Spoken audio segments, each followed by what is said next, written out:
இந்த மாற்றம் ஏனடி? பிழையான வார்த்தை போல வாழ்ந்து வந்தேனே, உன்னை பார்த்த பின்னே என்னை திருத்திக் கொண்டேனே.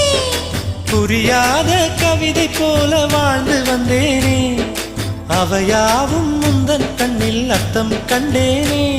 இந்த அருக புல்லின் மேல் பனித்துளியாய் நின்றாயே, இந்த பருவத் தோள்களில் பச்சை கிளியாய் வாழ்ந்தாயே. என்னை துளசி செடியாய் சுற்றி வந்தாயோ, கண்ணால் பார்த்து பார்த்து வெற்றி கண்டாயோ.